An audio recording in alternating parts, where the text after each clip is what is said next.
Hi, I'm Cleo Pahlmeyer and welcome to Wayfarer Vineyard. We are about 100 kilometers north of San Francisco out on the very remote Sonoma coast. So we are in the Fort Ross Seaview, AVA, and there are two really important aspects to this wine growing region.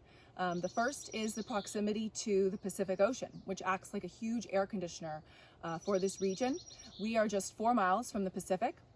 But the other really important aspect is the elevation. So you start out at the ocean and you start climbing up winding mountain roads as you're driving inland until you get onto these ridge lines. And up on the ridge lines, we're out in the California sunshine.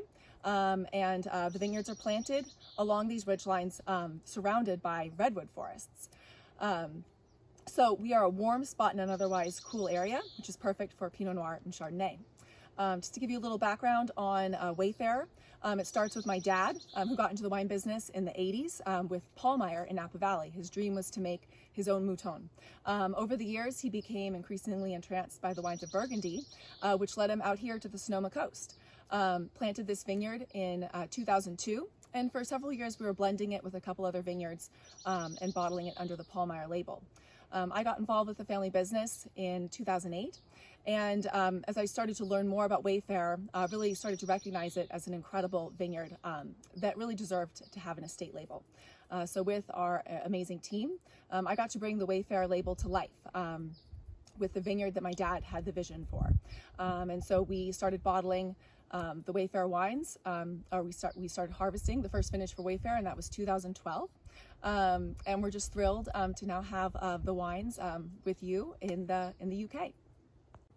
Hi, I'm Todd Kohn, winemaker here at Wayfarer Vineyard. Our vineyard here is 30 acres. We have 21 acres of Pinot Noir. We grow 11 different clonal selections of Pinot Noir. And we have 9 acres of Chardonnay with 4 different clonal selections of Chardonnay planted. For our viticulture, how we like to practice is we don't actually farm 30 acres and we don't even farm 1 acre. Really our approach is to farm vine by vine. And we do this by having a full-time crew here. We have 2 people. Plus, that's my job, first and foremost, as winemakers, to come out and manage the vineyard. So from pruning all the way through harvest, we're giving it all the attention and detail on a vine-by-vine basis. For our winemaking, we harvest everything at night. Once it comes to the winery, it'll arrive by 7 a.m., so it's nice and cool. Everything will get hand-sorted. Our Chardonnay will then go straight to press, whole cluster pressed. The juice will settle in tank for about 24 hours before it goes to barrel. It'll be a native fermentation, about 70% new French oak, and then it will also be 100% malolactic fermentation.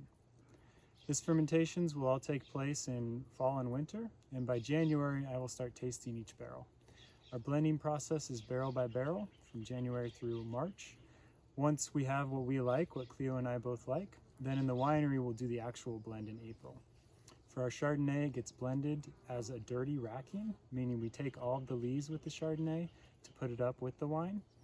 We get this nice cohesive blend together, and then we put it back to barrel, and it'll continue to age for another 9 months until we bottle. For our Pinot Noir, after that hand sorting, it'll go into our tank. We typically use stainless steel open top fermenters. It'll be a 5 to 10 day cold soak. And after tasting daily, it's typically in tank for about 20 to 25 days total. It's native fermentation as well. It will then go to barrel, where it will age for 15 months, about 50% new French oak for our Pinot Noir. The blending process is very similar to our Chardonnay, in that its tasting is January through March and then blended in April, returned to barrel for another 9 months of aging. On to vintages, today you have the 17, 18, and 19 vintages of a few different wines.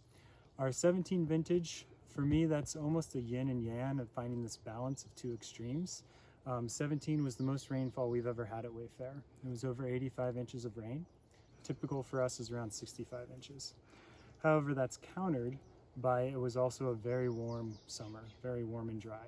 It started in June. We got a lot of warm, dry, about 10 days, and it dried out all the vigor, all the moisture in the soil. And then it allowed the vines to really ripen beautifully and create a really nice supple tannin. So the 17 Pinot Noir has a really nice tannin structure to it. In 2018, some people are calling this really a winemaker's vintage. And they say that because it was very typical of if you could just draw up your perfect vintage, it was similar to that. Bud break really happened right when we like it to happen. There wasn't a threat of frost. Bloom was perfect weather, not too hot, not too cool, no clouds in the sky. And then summer was really moderate temperatures. Our highs were around 75, maybe 85 on our warmest days. It was a very long ripening period. And so harvest, we were really able to dial in and choose a day here, a day there, exactly when we thought the fruit was ready without any pressure from heat or moisture in the air. And overall, these are really pure, focused wines, really driven by the fruit and the acidity in these, in the structure. 2019, we then come back and we have a lot of rain again. May, it was our heaviest rainfall ever in May, which is just before bloom, so there's lots of energy in the soil. And then summer ended up being dry, but not hot, like 17 was. So the ripening of the fruit, once it was on the vine, led to really nice savory characters coming through in the Pinot Noir. And on the Chardonnay side, it really drove home the floral. So it's super, super floral, lots of orange blossom, and a little Jordan almond to go with those. That really came from the 19 vintage.